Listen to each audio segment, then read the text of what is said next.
Hello, how are you? Doing all right? Awesome. Well, first of all, thank you for your faithfulness. I mean, you are not only faithful, but also persistent. That's why you get to watch this video, right?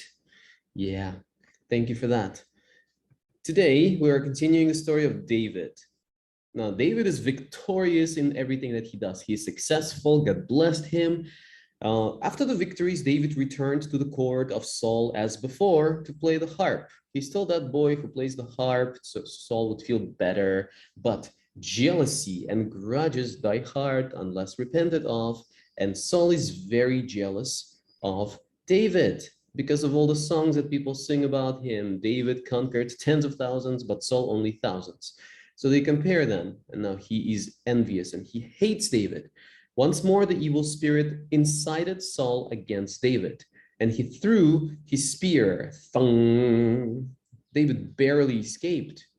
Now I must make good my escape. Means I must run away from Saul, or Saul will not stop until I am dead, said David.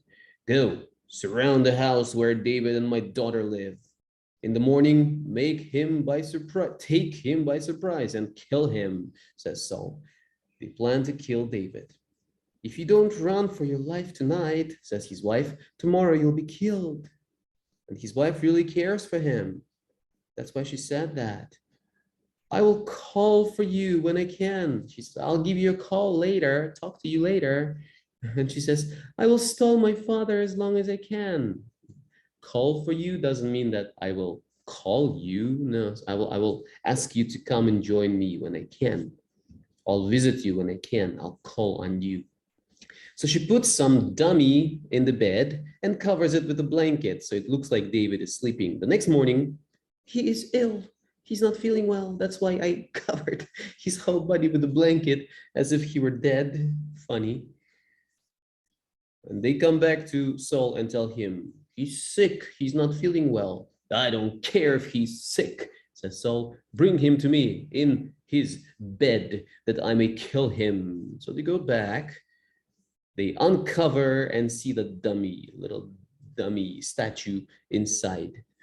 My own daughter, said Saul. Why did you deceive me like this and send my enemy away so that he has escaped? Father, he said to me, let me get away. Why should I kill you? And so David escaped, and Saul was angry with his daughter Michal. An idol in bed. Idol, that's statue, that dummy that she put in bed to pretend to be David. That's an idol. One day, Saul was in one of his bad moods again. He was sitting with his spear in his hand, listening to David playing on his harp. As a deep hatred and anger filled Saul's heart, he lifted his spear and threw it at David. David jumped out the way and ran for his life. Then Saul sent his men to watch David's house and kill him the next day. Michal, his wife, warned him, if you don't escape tonight, they will kill you in the morning.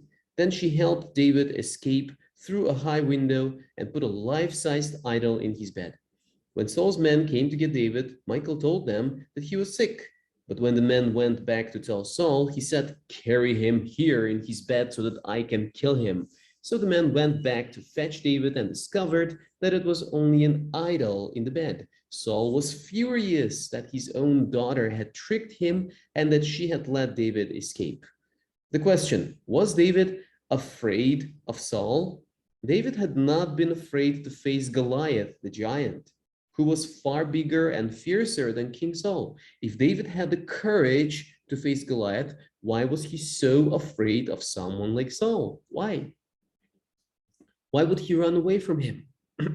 David's courage came from knowing that he was doing what God wanted him to do.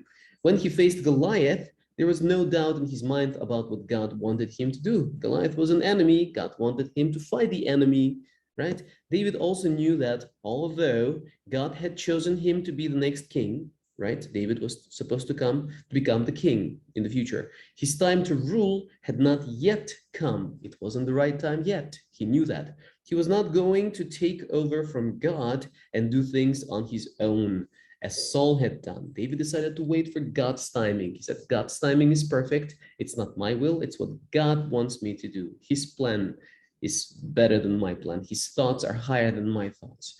He was waiting for God's perfect time, see? But while waiting, his life was in danger, and so he decided to get away, to get out of Saul's way. Verse for today, my times are in your hands. Deliver me from my enemies and from those who pursue me. Psalm 31:15. That's what happened. And that's the end of the lesson for today. Hope you enjoyed it. Hope you learned something from it. Trust God always. His timing is perfect, not our timing, not our expectation, but His timing is perfect. We wish things were done our way and our time, but God's plans are always better than our plans. He knows best. Let's just trust Him with that. Okay? God bless you. Bye bye.